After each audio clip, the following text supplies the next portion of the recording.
श्री शिवाय नमस्तुभयम। दोस्तों, आप सभी लोग जानते हैं कि 27 दिसंबर 2024 यानी शुक्रवार को पड़ रही है पौष महीने की द्वादशी तिथि। और दोस्तों, यह वह तिथि है जो पौष मास में पड़ने वाली सबसे बड़ी तिथि है, क्योंकि यह शुक्रवार के दिन पड़ रही है और इसका बहुत ही बड़ा और विशेष महत्व होता है। पूज्य गुरु जी ने कहा है कि अगर कभी भी मौका लग जाए और पौष महीने की द्वादशी तिथि शुक्रवार को पड़ जाए तो आप लोगों को 11 चावल के दाने का उपाय तो अवश्य ही करना चाहिए। इन दोनों का संयोग बहुत ही कम आता है। इसी के साथ में गुरु जी ने अपनी शिव पुराण कथा में बताया है कि इस दिन आपको 11 चावल दाने का उपाय तो आपको अवश्य ही करना चाहिए, क्योंकि ऐसा दिन पूरे साल में सिर्फ एक ही बार आता है।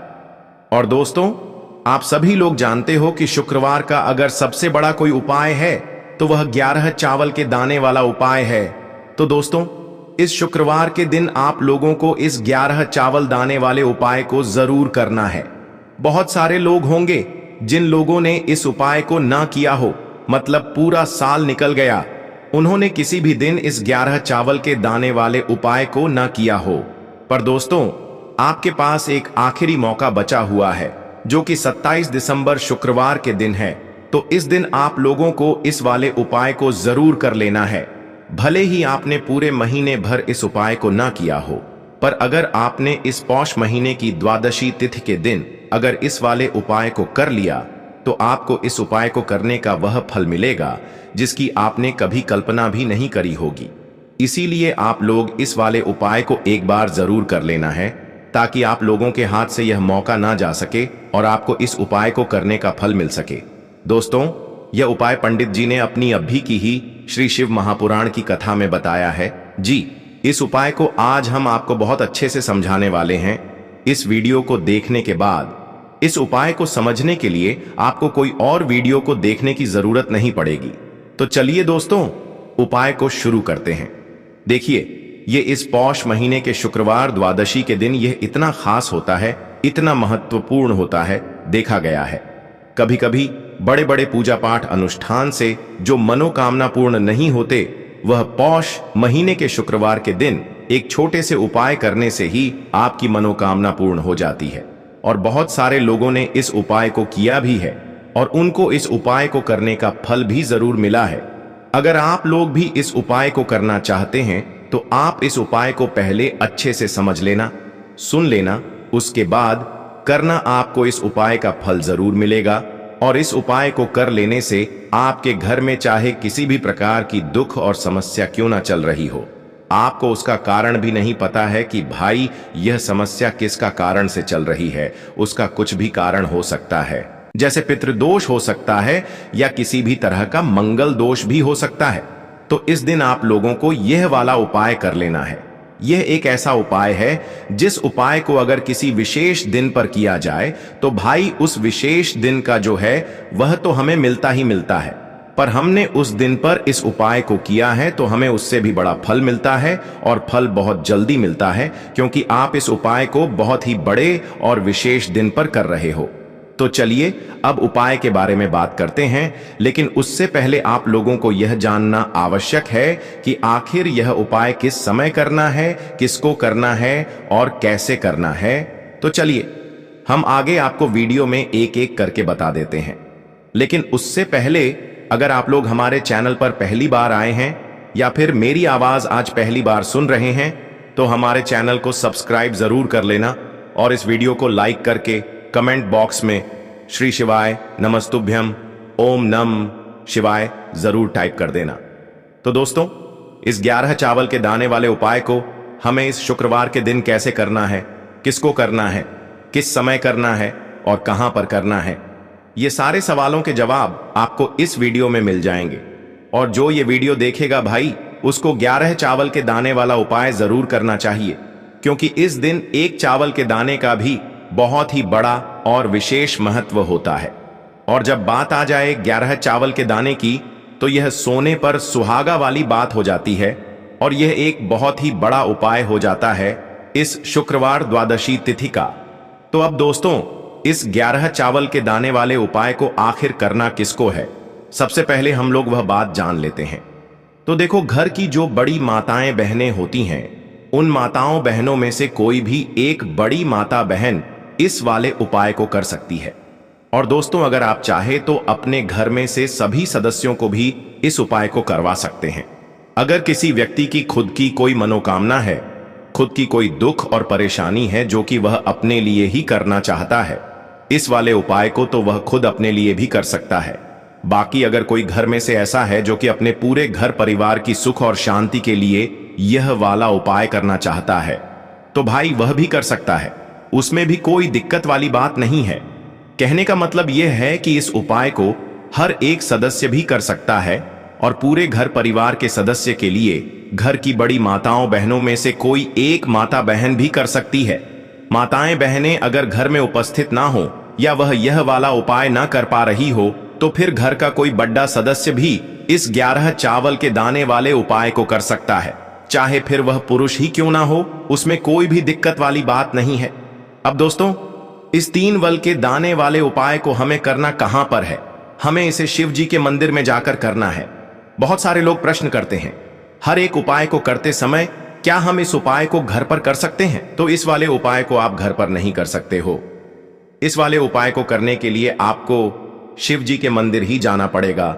उसके बाद में दोस्तों, जो अगला प्रश्न निकल कर आता है वह यह आता है इस उपाय को लेकर कि आखिर इस उपाय को हमें किस समय करना है, सुबह के समय करना है कि शाम के समय करना है? तो देखो, इस वाले उपाय को आप लोग सुबह के समय भी कर सकते हो और शाम के समय प्रदोष काल में भी कर सकते हो। अब अगर आप पूछो कि भाई सबसे उत्तम समय कौन सा रहेगा इस 31 चावल के दाने वाले उपाय को करने का, तो हम आपसे बस यही कहेंगे कि इस उपाय को आप सुबह के समय करेंगे तो ज्यादा बेहतर होगा। बाकी अगर प्रदोष काल शाम के समय भी करेंगे तो भी अच्छा होगा, उसमें कोई भी दिक्कत वाली बात नहीं है। तो अब दोस्तों, जो अगली सबसे बड़ी और महत्वपूर्ण बात आती है वह यह आती है कि सुबह अगर हम उपाय को करेंगे तो हमें कितने बजे से लेकर कितने बजे तक के बीच में करना है, और शाम के समय प्रदोष काल में करेंगे तो हमें कितने बजे से लेकर कितने बजे के बीच में करना है। तो देखो, सुबह जितनी जल्दी हो सके आप उपाय को करने की कोशिश करना। बाकी अगर किसी कारणवश लेट भी हो जाओ थी, देर भी हो जाए, तो 10 या 11 बजे तक भी आप उपाय कर लेना, पर 12 बजे से ज्यादा देरी ना हो। ठीक है, इस बात का ध्यान रखना। उसके बाद में दोस्तों, अगर शाम के समय प्रदोष काल की बात करें, प्रदोष काल का जो समय है होता है वह शाम के 6 बजे से शुरू हो जाता है। मतलब शाम के 6 बजे से लेकर 7 बजे के बीच का जो समय होता है यह समय प्रदोष काल का समय होता है। पर अभी जो मौसम चल रहा है, इस मौसम में जो है शाम बहुत देरी से होती है, तो आप इस उपाय को 7 या 8 बजे के बीच में भी कर सकते हो। मतलब शाम के 6 बजे से रात 8 बजे के बीच में आप कभी भी इस वाले उपाय को कर सकते हो, उसमें कोई भी दिक्कत वाली बात नहीं है। अब दोस्तों, यहां पर इस उपाय को लेकर एक और सबसे बड़ी बात यह निकल कर आती है कि इस 11 चावल के दानों को हमें लेना कहां से होता है, और हमें इस उपाय को करने के साथ में क्या और कुछ भी सामग्री ऐसी होती है जो शिव जी के मंदिर लेकर जानी पड़ रहती है। तो देखो, यहां पर हम आपको बता दें। सबसे पहले आप लोग यह जान लो कि यह जो 3 चावल के दाने वाला उपाय है, सिर्फ और सिर्फ आप उपाय की सामग्री लेकर कभी भी शिव जी के मंदिर मत जाना, क्योंकि हमें भगवान के सामने यह नहीं दर्शा है कि अगर हम भगवान शिव जी के मंदिर आए हैं तो अपने फायदे के लिए आए हैं। तो इसलिए जो भी पूजन सामग्री है, उपाय सामग्री है 11 चावल के दाने, इसके साथ में आपको पूजन सामग्री भी जरूर लेकर जाना है। देखो, अगर सुबह के समय उपाय कर रहे हो तो सीधी सी बात है, एक लोटा जल तो आप लेकर जाओगे ही जाओगे। वही एक लोटा जल अगर मिट्टी का जल हो तो बहुत अच्छा रहेगा। मिट्टी का जल कैसे बनाया जाता है, इसके लिए हमने पहले से बहुत सारी वीडियोस बना दी है आपके पास। इस दिन एक आखिरी मौका रहेगा मिट्टी का जल शिव जी पर चढ़ने का और उपाय को करने का। बहुत बड़ा आपको इस दिन फल मिलेगा, तो इसीलिए इस दिन हो सके तो भाई मिट्टी का जल चढ़ाना, तो अपने साथ में कम से कम एक लोटा जल तो आपको लेकर जाना ही जाना है। अगर मिट्टी का जल नहीं है तो घर का जल भी आप इस्तेमाल कर सकते हो। इसके अलावा जो भी पूजन सामग्री है, देखो 11 चावल के दाने यह अलग आपके रहेंगे, और जो आपकी पूजन सामग्री रहेगी वह अलग रहेगी। पूजन सामग्री में आप जो भी चीज लेकर जाना चाहे वह लेकर जा सकते हैं। एक बेलपत्र भी लेकर जा सकते हैं, उसमें कोई भी दिक्कत वाली बात नहीं है। वहीं अगर हम बात करें शाम के समय की, तो शाम के समय शिव जी पर जल नहीं चढ़ता है।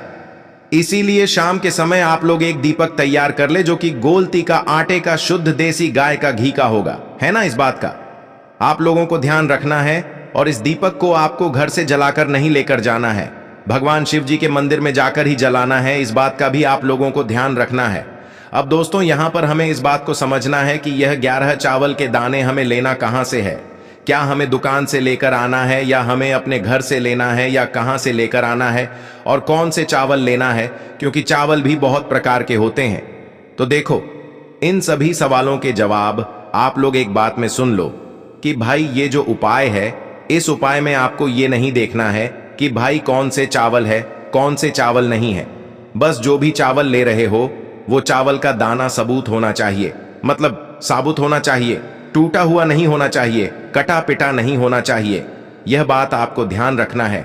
बाकी आपका चावल बासमती हो या सादा चावल हो या कोई सा भी चावल हो, उसमें कोई भी दिक्कत वाली बात नहीं है। तो सीधी सी बात है कि आपके घर के रसोई घर में जहां पर आप भोजन बनाते हो, वहां पर जो भी चावल आपके उपस्थित हो, उन चावलों में से अपनी एक कटोरी भर लेना या एक मुट्ठी चावल अलग से निकाल कर रख लेना। क्योंकि हम 11 चावल ही यहां पर इस उपाय में लेने वाले हैं, तो हमें यह चावल के दाने गिन कर निकालने पड़ेंगे। इस बात का आप लोगों को ध्यान रखना है। तो अपने उस चावल की कटोरी में से या चावल में से 11 ऐसे चावल के दाने आप लोग निकाल लो जो कि टूटे हुए ना हो, कटे पिटे ना हो, जिनमें कोई दाग ना लगा हुआ हो, है ना, अच्छे साबुत चावल के दाने 31 दाने आप लोग निकाल कर रख लो और इन्हें किसी भी एक कागज की पड़िया में या किसी एक छोटी सी कटोरी में आप लोग रख लो ताकि यह सुरक्षित रहे। आपके एक भी चावल का दाना इधर उधर ना हो और आपका उपाय भी पूरा अच्छे से हो जाए। तो भाई जैसे ही आपका उपाय की जो सामग्री है 11 चावल के दाने यह तैयार हो जाते हैं, उसके बाद मैं आपको जो भी अपनी पूजन सामग्री है सुबह के समय कर रहे हो, तो एक लोटा जल और एक बेलपत्र या पूजन सामग्री जो लेकर जाना चाहो उसकी भी तैयारी कर लेना। और शाम के समय जा रहे हो तो भाई अपना जो दीपक है उसे तैयार कर लेना, ठीक है। और उपाय को करते समय शुद्धता का विशेष रूप से ध्यान रखना, ठीक है। सुबह सुबह स्नान करने के बाद ही उपाय को करने की आप लोग तैयारी करना। उसके बाद अगर शाम के समय की बात करें तो शाम के समय आपको स्नान करने की जरूरत नहीं है, पर शुद्धता का ध्यान रखना है। आपको स्नान तो नहीं करेंगे, आप हाथ मुंह धोकर भी इस वाले उपाय को शाम के समय प्रदोष काल में कर सकते हैं। इसमें कोई दिक्कत वाली बात नहीं है। तो आप अपने उपाय की पूरी सामग्री तैयार करके आपके पास ही में जो आपका शिव मंदिर हो वहां पर पहुंच जाइए। सबसे पहले शिव मंदिर में जाकर आप लोगों को उपाय नहीं करना है, पहले भगवान के दर्शन करना है, भगवान से आशीर्वाद प्राप्त करना है। फिर शिव जी की शिवलिंग के पास में आना है। शिवलिंग के पास में आने के बाद आप जो पूजन सामग्री लेकर आए हुए हैं, जैसे कि सुबह गए हुए होंगे तो एक लोटा जल और जो भी पूजन सामग्री लेकर आए हैं आप उनसे भगवान शिव जी की पूजन कीजिए। सबसे पहले तो एक लोटा जल ही चढ़ेगा, फिर आपको एक बेलपत्र श्री शिवाय नमस्तु भयम का जाप करते हुए शिवलिंग पर चढ़ा देना है। उसके बाद में आपकी पूजन सामग्री चढ़ेगी। उसके बाद में अगर दोस्तों शाम के समय अगर आप इस उपाय को कर रहे हो तो अपने साथ में कम से कम एक जो दीपक है गोल बाती का जो आप अपने साथ में लेकर गए हो, उस दीपक को मंदिर में जाकर अपनी माचिस से जलाना है और उस दीपक को शिवलिंग के पास में रखना है, ठीक है। इस दीपक को रखने के बाद ही आप लोगों को अपना यह वाला उपाय शुरू करना है। और दीपक को ज्यादा पास में मत रखना, वैसे भी गर्मी पड़ रही है, भगवान शिव जी को आंच नहीं लगनी चाहिए, है ना। तो भाई जैसे ही आपकी पूजा अर्चना हो जाती है आप भगवान शिव जी को प्रसन्न कर लेते हैं।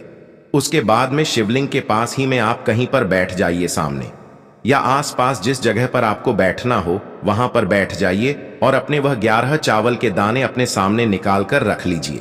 क्योंकि अब यहां पर उपाय को यहां पर करने की आपको तैयारी करना है। और इस तरीके से जब आप उपाय करेंगे, पूजन सामग्री करने के बाद, पूजन अर्चना करने के बाद, तो आपको उपाय का फल बहुत जल्दी और बहुत बड़ा होकर मिलेगा। तो अपने चावल के दाने अपने सामने निकाल कर रख लेना। और यह जो उपाय है यह आपकी सीधे हाथ की हथेली से होगा, इसलिए इस बात का भी विशेष रूप से ध्यान रखना है। तो सीधे हाथ की हथेली का प्रयोग करके ही आप लोग अपना इस वाले उपाय को करना। अपने सामने जो भी आपकी कागज की पुड्डिया है उसको खोल कर रख लो, या कटोरी है तो भाई उसे अपने सामने रख लो और अपने वह 11 चावल के दाने निकाल लो। ठीक है।